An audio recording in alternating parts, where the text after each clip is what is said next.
AP రైతులకు good news. Annadata Sukhibhava పథకం విషయంలో కీలక అప్డేట్ వచ్చింది. రెండో విడత నిధుల విడుదలకు సంబంధించి ఒక సమాచారం బయటకు వచ్చింది. కేంద్ర ప్రభుత్వం అమలు చేస్తున్న పీఎం కిసాన్తో కలిపి అన్నదాత సుఖీభవ అమలు చేస్తున్న సంగతి తెలిసిందే.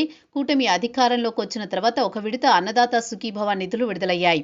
ఇప్పుడు రెండో విడతకు సంబంధించి నిధుల విడుదలకు ఏపీ ప్రభుత్వం గ్రీన్ సిగ్నల్ ఇచ్చినట్టు తెలుస్తోంది. కేంద్ర ప్రభుత్వం పీఎం కిసాన్ నిధుల విడుదలకు ముందుకు రావడంతో ఏపీ ప్రభుత్వం సైతం అన్నదాత సుఖీభవ నిధుల విడుదలకు ముందుకొచ్చినట్టు తెలుస్తోంది. ఈ నెల 19 అటు కేంద్ర ప్రభుత్వంతో పాటు ఇటు రాష్ట్ర ప్రభుత్వంతో కలిసి 7,000 రైతుల ఖాతాల్లో జమ అయ్యే అవకాశం కనిపిస్తోంది. గతంలో వైసీపీ ప్రభుత్వం రైతు భరోసా పేరిట నిధులు జమ చేసేది. 15,000 రూపాయలు అందిస్తానని చెప్పిన జగన్ రాష్ట్ర ప్రభుత్వ ఆర్థిక పరిస్థితి దృష్ట్యా అందులో సగం 7,500 పంపిణీకి పరిమితమయ్యారు. కేంద్ర ప్రభుత్వం పీఎం కిసాన్ కింద 3 విడతల్లో 6,000 మొత్తాన్ని అందించేది. దానికి 7,500 జత చేస్తూ ఆ 13,500 అందించేవారు. అయితే తాము అధికారంలోకి వస్తే కేంద్ర ప్రభుత్వంతో కలిపి 20,000 రూపాయలు సాగు ప్రోత్సాహం కింద అందిస్తామని చంద్రబాబు హామీ ఇచ్చారు. అధికారంలోకి వచ్చిన ఏడాది తర్వాత ఈ ఏడాది ఆగస్టులో అమలు చేశారు.